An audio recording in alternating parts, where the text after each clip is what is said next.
Alors bonjour à tous, j'espère que vous allez bien. Aujourd'hui c'est une vidéo vraiment très importante pour moi, étant donné que je pense que vous avez remarqué que ces derniers temps, l'Afrique connaît énormément d'épisodes de crise, d'attaques, de violences. Et c'est vrai que bon, ça fait pas forcément la une des médias, je pense que les gens sont plus préoccupés par le reconfinement. Mais pour moi c'était quand même très important de sortir cette vidéo pour essayer de vous expliquer plus en détail ce qui se passe donc dans différents pays d'Afrique, à savoir la Guinée, le Cameroun, le Nigeria, le Congo bien évidemment, et encore la Côte d'Ivoire. Donc je vous mettrai dans la barre de description des liens vers des documents, des articles, des interviews complets pour encore mieux comprendre et approfondir votre compréhension sur ces sujets-là. Je vais aussi mettre des liens vers des pétitions, des pages de dons, et si vous en connaissez d'autres, n'hésitez pas à les mettre en commentaire, comme ça je pourrai épingler votre commentaire. Idem si vous avez des renseignements supplémentaires sur ces crises, si vous vivez là-bas, n'hésitez vraiment pas à écrire vos témoignages en commentaire pour qu'on puisse un petit peu plus savoir ce qui se passe aussi du point de vue des locaux. Donc voilà, maintenant que tout a été dit, la vidéo va pouvoir commencer. Comme d'habitude, vous connaissez le rituel. N'hésitez pas à me rejoindre sur Instagram, c'est itscreisali pour communiquer avec moi directement. C'est là-bas aussi où je poste pas mal d'interviews inédites, de contenus inédits,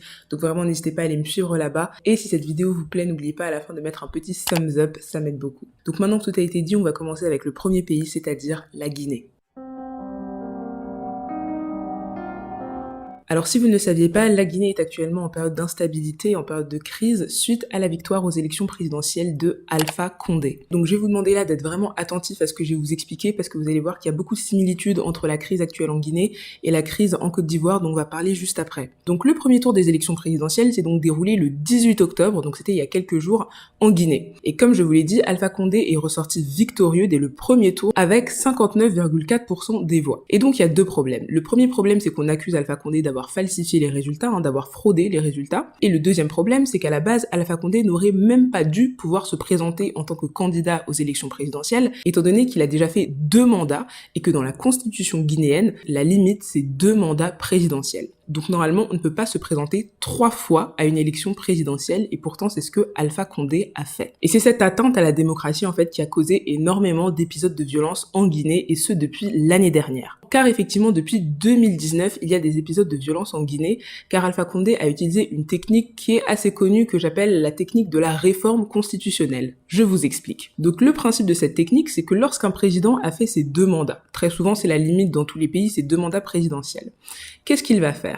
Il va réformer la Constitution en modifiant souvent quelque chose en rapport avec les élections, par exemple la durée du mandat, l'âge minimum des candidats, pour ensuite utiliser cette modification de la Constitution, cette réforme constitutionnelle, comme excuse que le compteur des mandats est remis à 0. C'est-à-dire qu'en gros, on va dire « Ok, j'ai fait 2 mandats présidentiels, normalement je ne peux pas me représenter une 3e fois, mais comme il y a une réforme constitutionnelle et que la Constitution a été modifiée, les compteurs sont remis à 0 et on recommence à partir de cette nouvelle Constitution, et donc de nouveau, j'ai droit à 2 mandats présidentiels. Grosso modo, c'est ça. Et donc retenez bien cette technique parce que c'est celle qui a été utilisée en Côte d'Ivoire également. Donc dès septembre 2019, quand Alpha Condé a annoncé qu'il allait faire un référendum pour réformer la Constitution, la population et l'opposition n'a pas été dupes et a tout de suite compris ce qu'il essayait de faire, et il y a eu des épisodes de violence, des manifestations, et on a compté une 15aine de morts et plusieurs blessés. Le 22 mars 2020 a donc eu lieu ce référendum pour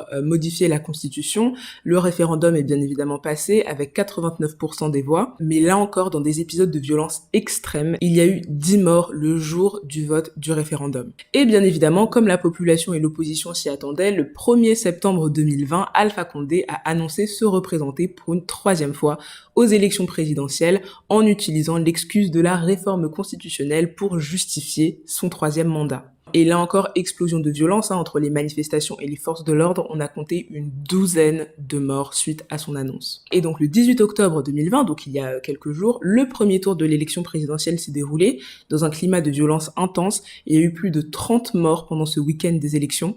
Et le 24 octobre, c'est-à-dire samedi dernier, Alpha Condé a été annoncé vainqueur de l'élection présidentielle dès le premier tour avec 59,4% des voix. Et là encore une fois, un nouvel épisode de violence entre les manifestants et les forces de l'ordre, les pro-Alpha Condé, les anti-Alpha Condé, et encore une fois, on a compté 27 morts et plus de 200 blessés. Et donc à la suite de ce vote, comme je vous l'ai dit plus tôt, le camp adverse, représenté par Cellou Dalein Diallo, a immédiatement appelé à la fraude. Pour eux, c'est sûr qu'Alpha Condé a falsifié, a fraudé les résultats du scrutin, étant donné que pour eux, ils ont compté de leur côté, ils auraient dû gagner avec 53% des voix. Donc non seulement l'opposition a décidé de saisir la Cour constitutionnelle, constitutionnelle. Mais en plus de cela, l'opposition a appelé à des manifestations de grande ampleur jusqu'à faire tomber, je cite les mots de l'opposition, Alpha Condé. Donc vous imaginez bien que là, le climat en Guinée est très très très tendu. On a vraiment peur que ça éclate en une vraie crise meurtrière. Et beaucoup de personnes ont peur que ça se termine comme la crise en Côte d'Ivoire en 2010-2011. Souvenez-vous, lorsque Laurent Gbagbo avait été déclaré perdant de l'élection présidentielle, mais que pour lui, il était persuadé d'être le vainqueur. Ça avait terminé en un conflit énorme, un bain de sang, et il y avait eu plus de 3000 morts et près d'1 million de personnes qui s'étaient déplacées. Et en parlant de Côte d'Ivoire, on va maintenant parler de la crise de la Côte d'Ivoire actuelle. Et sachez encore une fois que pour la Guinée et pour tous les autres pays dont je vais parler, il y aura dans la barre de description des liens qui mènent vers des pétitions ou encore des sites pour faire des dons. Et si vous en avez, n'hésitez pas s'il vous plaît à les mettre en commentaire.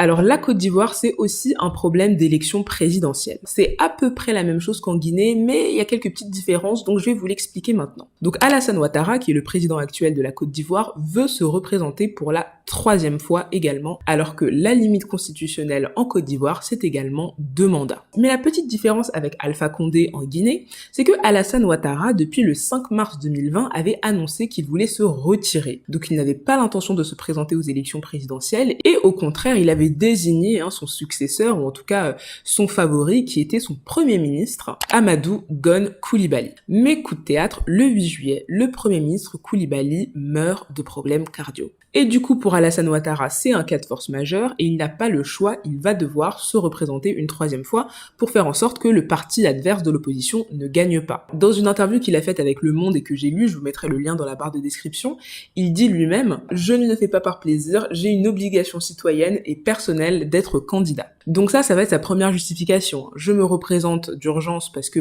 mon successeur, le successeur qui était prévu du moins, est décédé. Et en plus de ça, comme Alpha Condé, il va utiliser, comme je vous l'ai dit, l'excuse de la réforme constitutionnelle, parce qu'effectivement, Alassane Ouattara avait réformé la Constitution en 2016, et il va donc utiliser cette réforme comme excuse, encore une fois, pour dire que depuis 2016, les compteurs ont donc été mis à 0, et donc de toute manière, j'ai le droit de me représenter une 3e fois, sauf que bien évidemment, pour l'opposition, mais aussi pour la population, ça ne passe pas. Parce qu'encore une fois, c'est une manière de contourner la démocratie. Alors bien évidemment, dans le cas de Ouattara, il y a eu un décès qui était inattendu, mais il n'empêche que la règle, normalement, c'est une limite de 2 mandats par personne. Et le 6 août, Alassane Ouattara a donc annoncé officiellement qu'il allait se présenter aux élections présidentielles pour la 3e fois, et le premier tour se déroulera le 31 octobre, donc c'est dans à peine 3-4 jours. Et donc inutile de vous dire que depuis cette annonce officielle, il y a eu une recrudescence des violences en Côte d'Ivoire, des manifestations, des mouvements de protestation qui sont tus par les forces de l'ordre, mais aussi des affrontements, là aussi encore une fois, entre pro-Ouattara et pro-opposition. L'opposition qui est représentée par Henri Konan Bédié, qui est une figure très connue en Côte d'Ivoire, étant donné que c'est un ancien président de la Côte d'Ivoire, mais encore Guillaume Soro ou Pascal Affinguessan, qui sont tous les deux des anciens premiers ministres de la Côte d'Ivoire. Donc à ce jour, on estime que cette crise électorale a déjà fait plus de 50 morts. Il y a quelques jours à Dabo, il y a eu un véritable massacre avec plus de 16 morts et 67 blessés. Il y a eu des affrontements, encore une fois, entre les pro-Ouattara et les anti-Ouattara. Et en plus de ça, depuis le 16 octobre, l'opposition a appelé à la désobéissance civile et au boycott actif. Donc clairement faire barrage à cette élection et en tout cas à la tenue de son premier tour. Donc vous l'aurez compris, il y a une énorme tension en Côte d'Ivoire à l'heure actuelle. Il y a beaucoup de personnes qui sont déjà en train de quitter le cœur du pays, donc des villes comme Abidjan, pour se réfugier un petit peu plus loin dans des villes où on pense qu'il y aura moins d'attaques, moins de manifestations, moins de mouvements de protestation, parce qu'ils savent que ça peut aller très loin. Et encore une fois, la crise de 2010 en Côte d'Ivoire avait fait plus de 3000 morts. Donc là vraiment tout ce qu'on espère, c'est que ça ne se termine vraiment pas comme ça. Donc suivez vraiment de très près les élections qui vont se dérouler en Côte d'Ivoire. Ce sera le 31 octobre.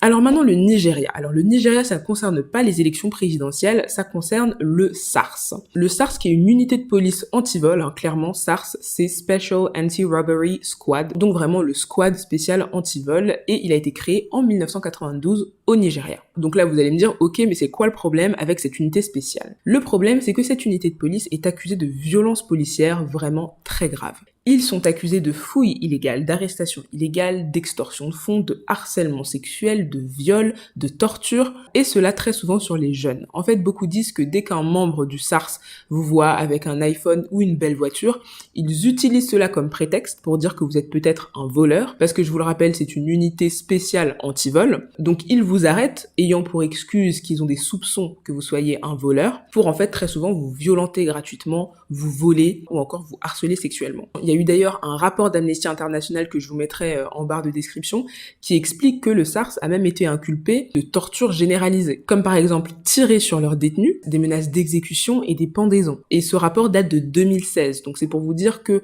le problème du SARS ne date pas d'aujourd'hui et ça fait des années déjà que les Nigérians demandent à ce que le SARS soit dissous et dénoncent la violence de cette unité policière. Mais vous allez me dire comment ça se fait qu'on en parle que maintenant. En fait, le 3 octobre, un homme a tweeté qu'encore une fois, un jeune homme avait été tué par les membres du SARS à Ouguéli et que les membres du SARS étaient carrément partis avec sa voiture. Donc il y a des vidéos qui ont également été postées et dès ce jour-là, le 3 octobre, le hashtag #EndSARS a pris une ampleur mondiale. Il y a eu d'ailleurs beaucoup de célébrités nigérianes comme Burna Boy, Wizkid ou encore Davido qui ont apporté leur soutien, mais aussi des stars connues internationalement comme Beyoncé, Drake ou encore Rihanna. Donc ce mouvement est vraiment devenu viral et très rapidement, des manifestations se sont mises en place au Nigeria dans tout le pays. Ça a vraiment commencé à partir du 8 octobre et ce qui a été choquant pour beaucoup, c'est que ces manifestations qui étaient faites pacifiquement, tout simplement pour demander la dissolution du SARS, ont été muselées par les forces de l'ordre qui ont fait preuve de beaucoup de violence et qui tiraient à balles réelles sur les manifestants. Il y a eu plusieurs morts à Lagos, il y a eu plus de 4 morts dans l'état de Oyo, notamment à Ogbosomo. Le 11 octobre, Mohamed Adamou, qui est l'inspecteur général de la police, donc on va dire le chef de la police, a annoncé que le SARS allait être dissous, mais en réalité, quelques jours plus tard, c'était le 13 octobre, donc à peine 2 jours après, il a annoncé qu'une nouvelle équipe, le SWAT,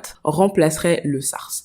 Et donc, pour les manifestants et pour la population, en fait, ça ne veut rien dire, parce que dissoudre le SARS, c'est bien, mais en fait, récupérer tous les anciens membres du SARS pour les mettre dans une nouvelle équipe qui s'appelle le SWAT, en soi, le SARS a juste changé de nom. Alors que ce que les gens demandent, c'est que les anciens membres du SARS soient démis de leurs fonctions, qu'ils soient condamnés pour les exactions qu'ils ont commises, mais aussi demander un certain niveau d'expérience dans la police, avoir un très bon dossier, avant d'intégrer des unités comme le SARS, ou en tout cas le nouveau SWAT. Et donc forcément pour la population, tant qu'elle n'est pas entendue et que ces conditions qu'elle demande sont respectées, les manifestations doivent continuer. Et c'est le cas, les manifestations ont continué et continuent, mais le problème c'est que la réponse des forces de l'ordre devient de plus en plus violente. Le 20 octobre, quelques jours plus tôt à peine, il y a eu le massacre de Lekki, avec plus de 12 personnes qui ont perdu la vie, tout simplement parce qu'en fait, on a encore une fois ouvert le feu sur les manifestants. Madame, monsieur,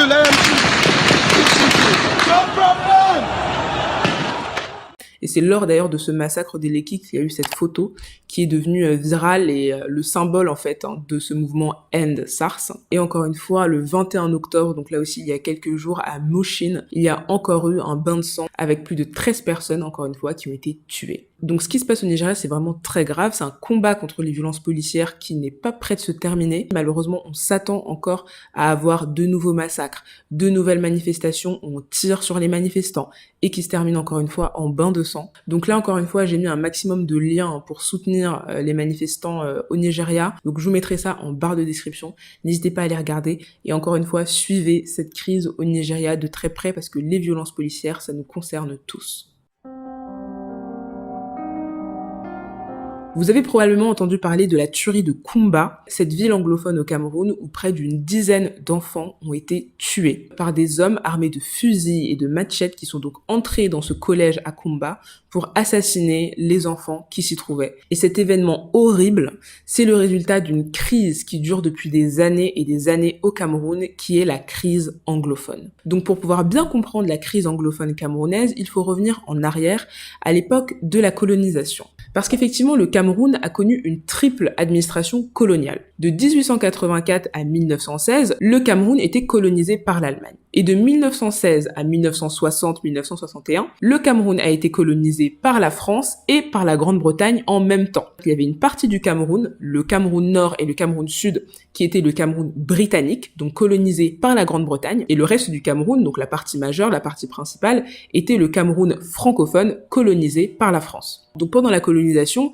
forcément, la Grande-Bretagne et la France ont colonisé coloniser leur partie du Cameroun à leur manière, avec des institutions politiques particulières, des systèmes éducatifs et des systèmes judiciaires différents. Ce qui fait qu'en fait, à la longue, il y avait vraiment une différence entre le Cameroun anglophone et le Cameroun francophone. Maintenant, que s'est-il passé ? En 1961, le 1er octobre, il y a eu la réunification du Cameroun, donc le Cameroun anglophone et le Cameroun francophone ont été réunis en une république fédérale. Fédérale, ce qui signifie que le Cameroun anglophone avait quand même une certaine autonomie, une certaine liberté par rapport au Cameroun francophone, mais dès le départ, c'est vrai que le Cameroun francophone a pris l'avantage, étant donné que c'était quand même la plus grosse partie du Cameroun. Donc dès qu'il y a eu cette réunification, derrière, il y avait des mouvements de séparation, des mouvements séparatistes qui ont commencé. Maintenant, le problème, c'est qu'avec le temps, ça n'a fait que s'empirer. Parce qu'en 1972, le président de l'époque, Ahidjo, a décidé de supprimer les États fédérés. Donc le Cameroun n'était plus une république fédérale, mais une république unie, la République unie du Cameroun. Et donc automatiquement, ça a mené à une forme de marginalisation du Cameroun anglophone. Mais le pire, ça va vraiment être avec l'arrivée au pouvoir de Paul Biya, qui va énormément favoriser le centralisme.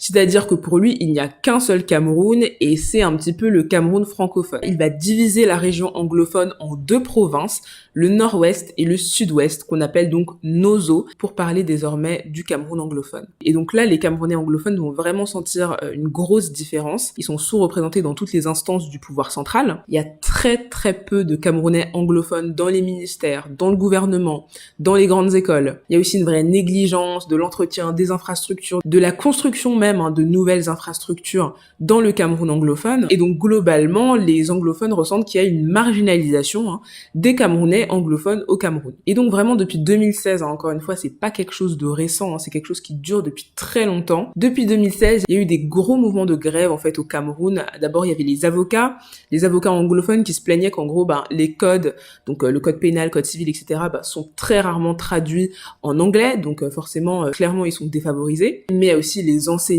qui ont participé à cette grève, donc ça a pris beaucoup d'ampleur. Et quelle a été la réponse du gouvernement à ces gros mouvements de grève ?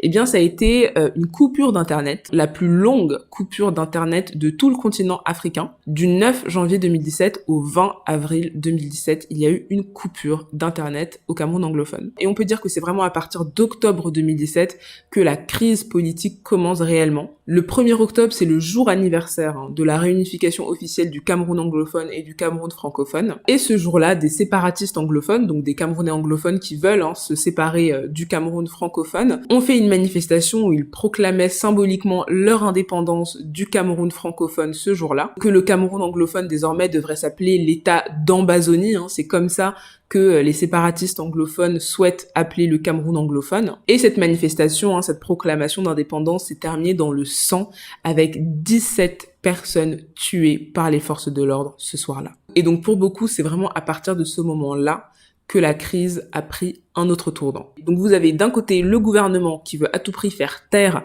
tous les séparatistes, donc ça va passer par des tueries, des massacres, notamment le massacre de Ngarbou, le 14 février 2020. Il y a eu plus de 23 morts, 14 enfants tués, plusieurs femmes qui ont donc été massacrées dans cette ville anglophone. Et effectivement, plusieurs ONG ont accusé le gouvernement d'être responsable de cette tuerie, une sorte de punition pour éteindre les volontés séparatistes dans le Cameroun anglophone. Et le problème, c'est qu'à côté de ça, vous avez les séparatistes anglophones pacifiques, mais vous avez aussi les séparatistes anglophones armés, qui sont donc eux vraiment en lutte directe, en lutte armée avec le gouvernement, et qui eux aussi de leur côté commettent des tueries, des enlèvements, des extorsions. Donc on se retrouve vraiment dans une situation quasiment de guerre civile entre les séparatistes anglophones armés et les forces de l'ordre armées du gouvernement camerounais. Et depuis, les affrontements ne cessent pas. On estime que ce conflit a fait plus de 1850 morts et a forcé plus de 530 000 personnes à se déplacer. Et donc ce nouveau massacre dans cette école de Kumba ne fait que rappeler encore une fois la réalité et l'horreur de cette crise anglophone qui sévit maintenant depuis des années au Cameroun. Et d'où le mouvement End Anglophone Crisis, c'est-à-dire mettons un terme à la crise anglophone, parce qu'effectivement, si des solutions ne sont pas très rapidement apportées, il y a de fortes chances que ça se termine malheureusement en une guerre civile. Donc encore une fois, pour plus d'informations sur le sujet, je vous mettrai tout ça en barre de description. Et maintenant que je vous ai expliqué la situation au Cameroun, il est temps de s'intéresser à la dernière situation, celle au Congo. Alors ce qui se passe au Congo, c'est probablement ce qu'il y a de plus complexe, de multiple et de plus compliqué à expliquer. Pour être très honnête, j'aurais pu faire une vidéo complète de plus de 30 minutes sur le Congo. Mais là, pour le coup, je sais que vous étiez nombreux à attendre quand même des petites explications pour déjà un peu mieux comprendre. Donc je vais essayer de vous résumer ce qu'il se passe, mais je préfère vous le dire. Allez dans la barre de description et regardez tous les articles que je vais vous mettre en lien pour que vous puissiez vraiment en apprendre beaucoup plus. Parce qu'il y a beaucoup de choses à savoir sur ce qui se passe au Congo. En tout cas, la première des choses qui est très importante à dire, c'est que le Congo est un pays qui a été ravagé par la guerre. La première guerre du Congo en 1996, la deuxième guerre du Congo de 1998 à 2003, le génocide rwandais de 1994 qui s'est clairement exporté en République démocratique du Congo. Il faut clairement réaliser une chose, c'est que de 1996 à 2008, donc de la première guerre du Congo à 2008, il y a eu plus de 6 millions de morts au Congo, principalement des civils, ce qui est le plus gros bilan depuis la Seconde Guerre mondiale. Et pourtant, ça s'est passé dans l'indifférence presque la plus totale. Donc depuis 2008 environ, il y a eu des accords de paix. Pourtant, la paix n'est jamais revenue au Congo. Et pourquoi? Ça, c'est parce que justement, le Congo est un pays qui attire énormément de convoitises. Je vous l'avais déjà dit dans ma vidéo sur l'Afrique, clairement le Congo est le pays le plus riche d'Afrique en matière de ressources naturelles. Il contient à lui tout seul presque la totalité des réserves de cobalt et de coltan sur cette planète Terre. Et il faut savoir que le coltan et le cobalt, c'est clairement des matériaux très précieux car très utiles pour la fabrication de smartphones, d'ordinateurs, de tablettes, mais aussi dans tout le domaine de l'aérospatial. Donc c'est des matériaux indispensables et très convoités. Le Congo regorge également de beaucoup de mines d'or, de diamants et aussi de cassitérite. Donc ça, il faut le comprendre. La RDC, c'est un pays qui est extrêmement convoité. Et il faut même réaliser que pendant la Seconde Guerre mondiale du Congo, il faut savoir que le Rwanda et l'Ouganda, qui étaient donc en guerre avec la RDC, ont clairement profité de ce conflit pour piller les ressources naturelles du Congo. Donc c'est pour vous dire que depuis le départ, le Congo est un pays très convoité. Maintenant, le deuxième problème à prendre en compte, c'est que le Congo, c'est juste le 11e plus grand pays du monde. Il fait plus de 2 millions de kilomètres carrés de superficie, c'est-à-dire près de 4 fois la France. Donc c'est un pays qui est juste gigantesque, avec énormément de forêts. Donc c'est un pays où il est très facile de se cacher et un pays où il est très facile de s'isoler. Et là, vous allez me dire, ok, mais c'est quoi le rapport avec ce qui se passe au Congo? Eh bien, à la fin des guerres qui ont donc ravagé le Congo, que ce soit donc la fin du génocide rwandais ou encore la fin de la deuxième guerre du Congo, il se trouve que sur le territoire congolais, toutes ces guerres avaient forcément fait venir énormément de groupes armés. Des groupes armés qui venaient d'autres pays d'Afrique ou tout simplement des groupes armés qui s'étaient créés au sein même du Congo. Par exemple, des groupes armés qui étaient pro-gouvernement ou des groupes armés qui étaient anti-gouvernement et qui menaient des rébellions. Donc je le répète, on a recensé plus de 130 groupes armés à la fin des guerres au Congo. 130 groupes armés, dispersés sur un territoire de 2,5 millions de kilomètres carrés, sur un territoire extrêmement convoité et très riche en matière de ressources naturelles, avec un pays qui vient de subir 6 millions de morts et qui est donc particulièrement fragile et désorganisé, vous comprenez donc très rapidement que c'était une atmosphère qui n'était pas du tout propice à la paix. Parce que tout simplement, les groupes armés se sont rendus compte que la meilleure des manières de financer leurs affaires, c'est-à-dire s'acheter des nouvelles armes, se développer, financer des luttes de pouvoir ou tout simplement s'enrichir, le meilleur moyen, c'était l'exploitation illégale des ressources de la République démocratique du Congo. Et donc très rapidement, il y a des mines en RDC qui ont été prises d'assaut par des milices armées, qui sont donc surveillées par des milices armées, des groupes armés, qui vont donc exploiter ces mines pour ensuite les vendre à des marchands, qui vont ensuite les vendre à des grandes entreprises occidentales. Parce que c'est bien ça le problème avec ce qui se passe au Congo. Il faut quand même réaliser que chaque année, entre 300 millions et 600 millions de dollars d'or, je ne parle seulement que de l'or ici, sont frauduleusement exportés du Congo. Sauf qu'à un certain moment, pour que 300 à 600 millions d'or soient frauduleusement exportés du Congo, c'est qu'il y a pas mal de personnes qui achètent derrière et qui ne veulent pas trop savoir si l'or vient de mines exploitées illégalement par des groupes armés au Congo. Et c'est pour ça que beaucoup de politiciens congolais dénoncent en réalité une espèce de complicité de l'Occident qui profite clairement de cette instabilité au Congo pour pouvoir tranquillement commercer et récupérer des biens qui ont été illégalement exportés du Congo. Et là-dessus, beaucoup d'ONG ont mené des enquêtes. Une notamment qui a fait beaucoup parler, c'était l'ONG The Sentry, qui a mené une enquête justement sur les réseaux de contrebande qui lient les groupes armés et les pilleurs au Congo aux grandes entreprises occidentales. On a remarqué que le chemin était très simple en fait. C'est-à-dire que les groupes armés, les pilleurs vont donc piller exploiter illégalement les mines d'or, les mines de coltan, etc. Puis ensuite vont les vendre à des revendeurs, des marchands, qui vont eux les vendre à des usines de raffinerie.